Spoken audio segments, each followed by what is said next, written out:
this question in terms of like career-wise? Or? Are you asking me or are you asking? I'm asking. Are you asking the person? Yeah. You're Oh, asking me. I cannot ask the person because there's not just like me.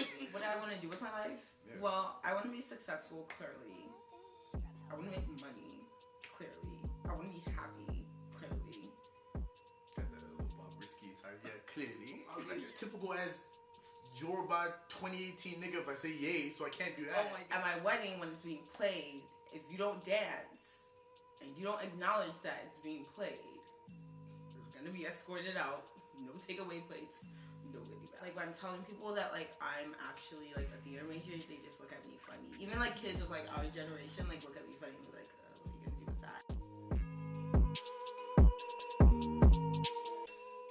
Hello guys, welcome back to my channel. I'm Kristi and this is Femi. He's been here before. And we're just gonna do a question and answer today. So I asked you guys on my Instagram and my Twitter to ask some questions. So yeah, we're just gonna get right into that. But before we do, if you guys have not subscribed, make sure you do that. And yeah, let's begin. What do you want to do with your life? Starting off heavy, I see. My mom. Very heavy. Well, I want to be successful, obviously. Is this question in terms of like career-wise? Or? Are you asking me or are you asking? I'm asking. Are you asking the person? Yeah. You're asking me. I cannot ask the person because there's not just like me. That's good. I mean, just be like. What do I want to do with my life? Yeah. Well, I want to be successful, clearly. I want to make money, clearly. I want to be happy, clearly. Got that little Bob Risky type, yeah, clearly. You're annoying. In terms of career-wise, I'm looking to break into the film industry, so that's what I'm really doing as an actor, writer, and director, so cinematographer as well. I went to school for computer science, so you know that's pretty cool, and I already got like a little good grasp of exactly what I'm doing there. But I feel like what I want to do, I've dipped into like videography now. I've dipped into like the podcast game. I just want to find my niche in terms of like the entertainment world somewhere, somehow, even if it's me being in the like behind the scenes and stuff like that. Because like money is gonna come from this computer science gig. Like I've noticed the field is good, but I don't want to be one of those people who just kind of sits behind and just code all day and just make money and just be one of those boring people. I kind of want to really find my niche there. So I guess hopefully to see myself doing something really big, whether it's podcasting, whether it's videography, whether it's making beats, who knows? I don't know what I'm gonna do, but I'm just trying things out as young as I am. So if you could only listen to one song for the rest of your life, what song would it be? Hands down, Batman Bin Laden, You For Me. Hands down. Hands down. I love that song so much. It's gonna be played at my wedding. Nice. And if people don't dance, they're gonna be escorted out with no takeaway plate or no goodie bags. Final. That's how bad I love that song. And I feel What's like the song again? It's called You For Me by Batman Bin Laden. It's an Afrobeat song. But it's very like low-key, underrated. Nobody knows about it, but I like listen to the song every day. Everyone thinks it's trash. Like I played it around my friend. No. I played it around my friend and they not fucking with the song like that, and it's just boring me. So that's why I'm saying, like, at my wedding when it's being played, if you don't dance and you don't acknowledge that it's being played, you're gonna be escorted out. No takeaway plates, no goodie bag. And that's just how I feel, because he needs respect, and y'all gotta respect me and him. It's a gem. Are you getting married to him? No. But it's like that song's so lit, and I'm just mad that it doesn't get the recognition it deserves. I'll be a typical ass Yoruba 2018 nigga if I say yay, so I can't do that. Oh my goodness, I can't. I'm not. I'm trying not to. But I'm thinking in my head, what can I listen to? There is one song that I've been listening to for the past like 10 years now, bruh. Many Men, 50 Cent. I think there's something about that song, that hook. I don't know, like it's like a gangster prayer type shit. I don't know. It's weird. It's so weird because I'm very far from a thug.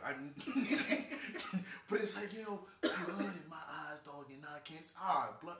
Listen, what's up? Like, yeah, nah. That's my song. How do you guys handle being Nigerian creatives and not taking the expected route? Ooh, okay. I can start with that one. I feel like there's a very big misconception between someone having to pick one or the other when it comes to 9 to 5 or being creator and having your own like self-sufficient bag.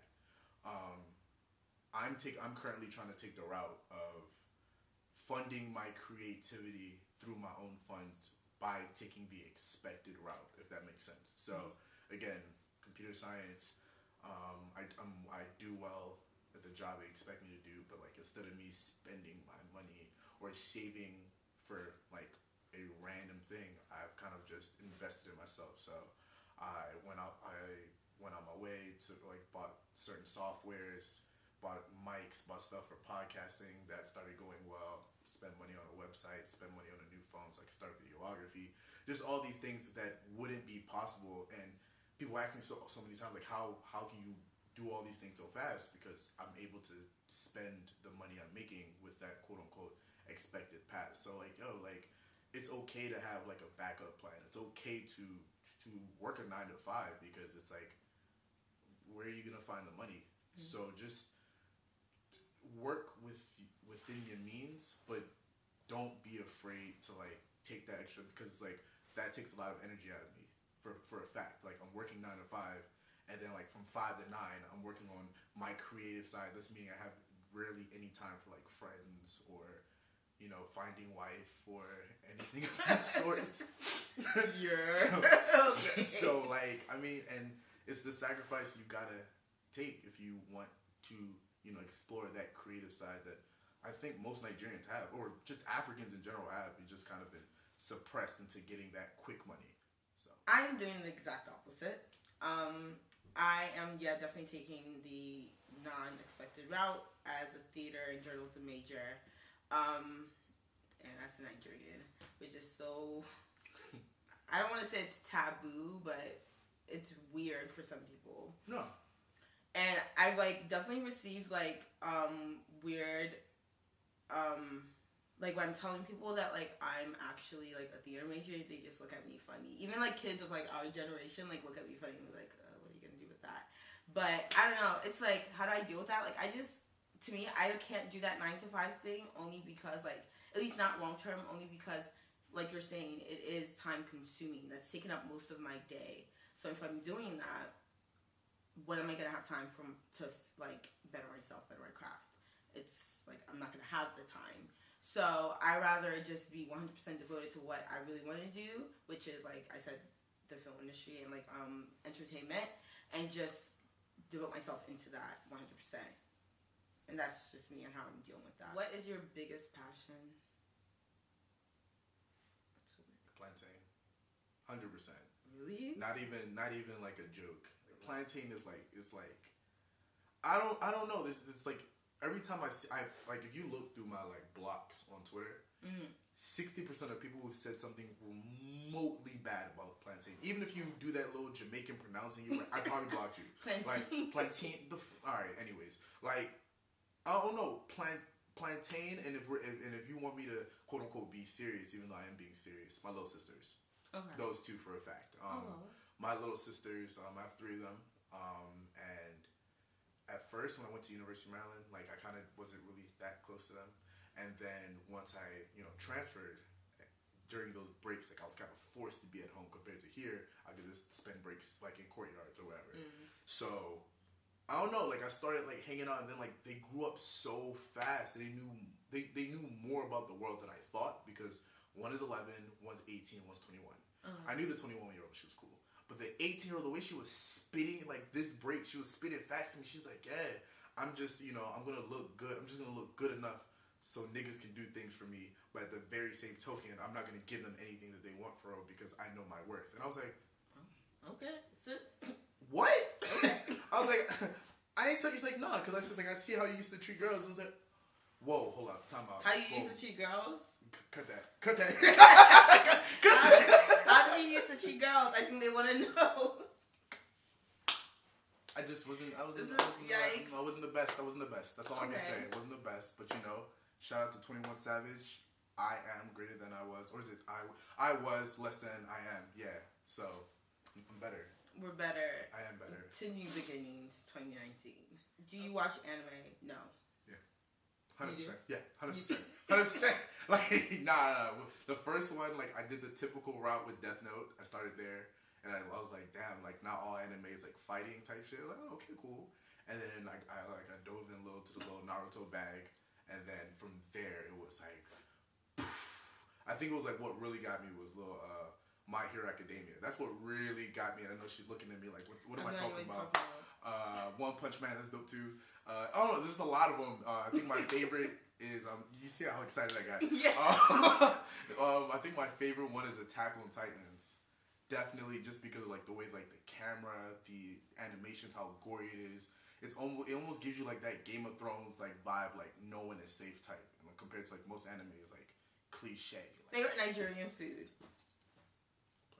Plantain. Wait, that's not really Nigerian food. Yeah, that's not really Nigerian food. Honestly, either suya, but not just any suya. Like it has to be like literally not the ones you can just buy from anywhere. Like it has to be specifically made from this church called Jesus House DC in the back corner by that one dude who be making the suya in the summer. That dude, yeah, it's either that or eba with okra. Did you say eba? Yeah. Yeah, nah, with okra and then like goat meat and like not the like type of chicken that you have to like really like you're like fighting like some type of war type. No, I'm talking about the one that you just bite and just come off. Like that's when like I'm in heaven. You get me? I love eba. I do not eat panayam because I do not like the texture of it. Everyone in my house does. I get that. No, it's too soft for me.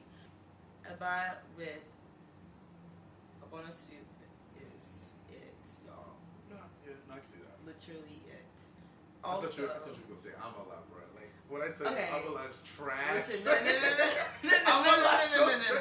From the smell to the texture, the way it looks, like, bro. No. Everyone who hates on amala, I feel like y'all are eating with your eyes and not your mouth. Because you're looking at the color of it and you're like, oh no, I'm not gonna. Have you smelled the way it smells when you're preparing it? Okay. Oh, but dog. that thing smacks with iwedu and stew.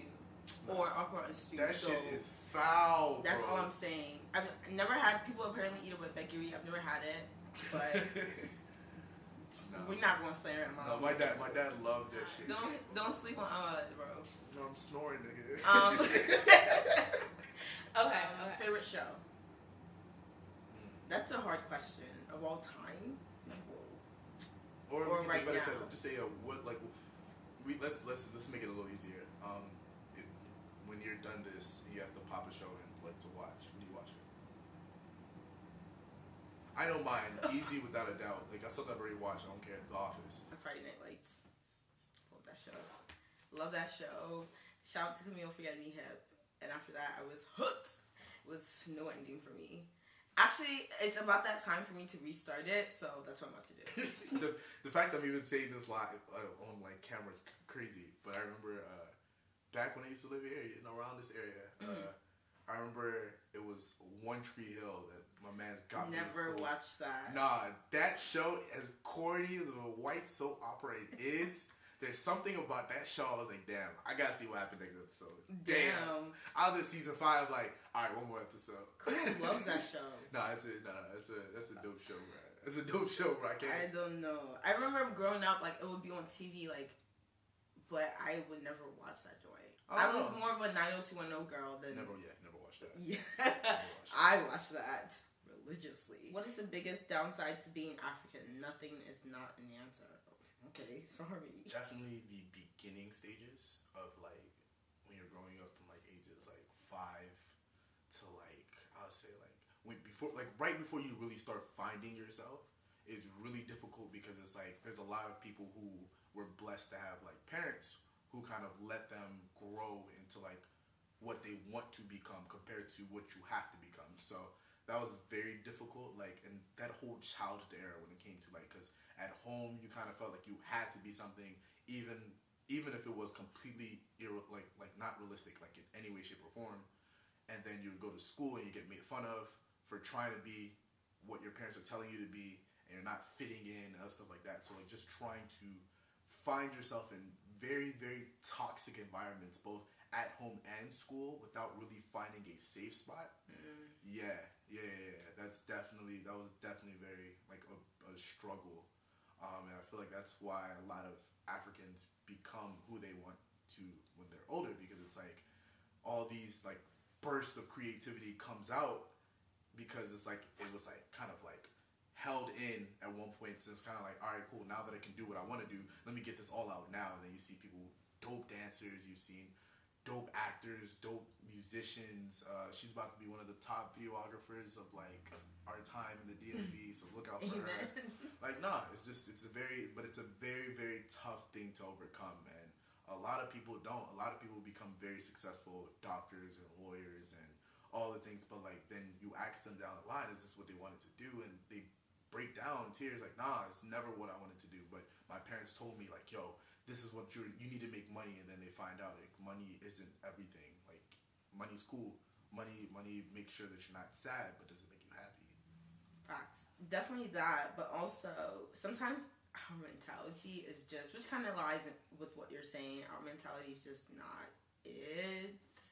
And some of the things like I've heard, like, let's just even talk about Nigerians say, just be blowing me, and I just be like, what are you talking about, bruh? Like, I don't know, sometimes our mentality is just not it, and I feel like sometimes in terms of like the way we think, like, we're still in these olden days, if you want to say that, for lack of better terms, where we need to be in 2019 with the rest of our kinfolk. I mean, it's hard though, and I don't blame people. Like for like that's why like I talk to my sisters about this all the time. Like when my parents do certain things, I'm like, I know it's hard because it's like, you know, like the world's telling us like, yo, we're progressing, but it's like if like certain people grew up in specific households, not like it's kind of hard. Like if your parents or anyone in this African realm was beaten into their heads like, yo, 2 + 2 is 5. It's really hard to be like, hey, yo, science said 2 + 2 is 4, and for them to like take it to heart because he said, oh, some guy named Science said, oh yeah, 2 + 2 is 4. Nah, bro, like that's true. The fact that like, yo, being left-handed is even that much of a crime type shit. Not knowing like, yo, some people are literally born left-handed. You get me? So it's like it's a very hard thing, especially being first generation African Americans. Literally African Americans. You get me? Like it's a very hard thing to adjust and be, you know, that like being cultured enough to be respectful for your parents and then your parents-in-law and all stuff like that. Let's say you do all your elders, but the very same token being a 2019 actual African American and being, you know, a active person in the community. Have you had any regrets? Okay, I don't like this question because everyone likes to be like, I have no regrets. And I think like that is so false because I know like I have certain things that I were like, oh, I probably shouldn't have done that, or I probably should have done that. Like small things like that. But everyone would be like, I live a life without regrets. Like I don't have anything major. But just like small things like, should have auditioned for certain things this past year that I didn't do.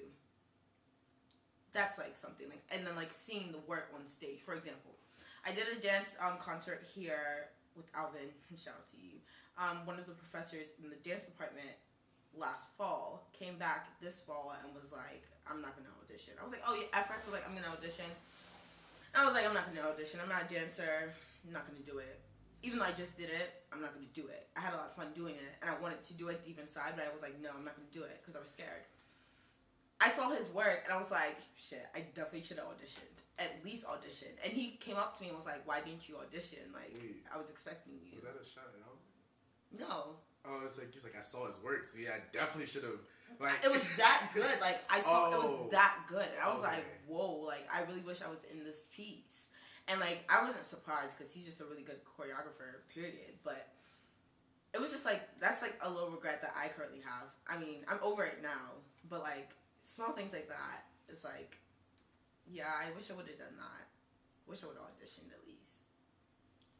But I mean, I have like small things that I feel like I wish I didn't do, or some things that I wish I did do, but everyone wants to be like, I live a life with no regrets. No. And I'm just like, I feel like that is so false, but continue. Sorry. This question just makes me mad. What if I was one of those that no regrets? Okay, do you live a life with no regrets? No, of course not. No. Every year I regret the it was like, shout out to everyone who's banged with me prior to 2017, 2018, all that. Like I do personally think, I don't know how you did it. I'm gonna be real with you, no, and it sounds like a joke. I don't know how you did it, but it's like, I feel like the biggest regret I've ever had, I guess, is just the way I used to maneuver myself in terms of the way I acted, the way I spoke. I was a very big, like, I was always good at talking, but I never really was good at, like, backing it up in terms of, like, yo, I'll tell someone, oh, yeah, I'll do that for you. I'll make it sound real sweet and real good.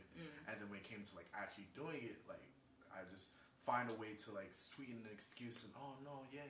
And that really messed up a lot of relationships I had in Maryland, some of the close friends I've had, relationships, the girls I've been with, like all of it, like it's like just seeing how much, like when people say, "Oh, word is bond," like no, for real, like I never really treated it as such. I really treated it more as like, oh no, like oh it's whatever, and I never really treated people as well as I should have, even though I have this like very charismatic personality and all that, whatever. Like, but like I was a trash person at heart, and I knew it, and I'm glad that like things are getting better. So I don't necessarily regret it like that, because it's like without that I wouldn't become this decent human being type person. But at the very same token, it's like I definitely regret all the very great people I knew that I couldn't, like, I have never really had the chance to be like, oh yeah, my bad for this, that, and the third, because it's been so long.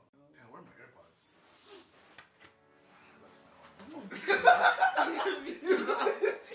Why do men cheat?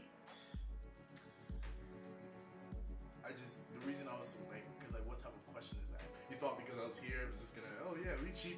I was the type of neo that would wear blue shoes, socks. We remember. We all remember. Who do you see in the stamp streets? That's Manny with the blue. No, with wait. the Sigma bucket. Like, it was my first time tasting freedom. So imagine me, never really been out like that past 8 p.m. I've never really partying. I haven't good friends like that. So I was a young freshman dude just chasing everything and everyone. Freshman year was really difficult for me as well, mainly because I was trying to figure out what I wanted to do. In another life, you were satisfied, always running around in circles.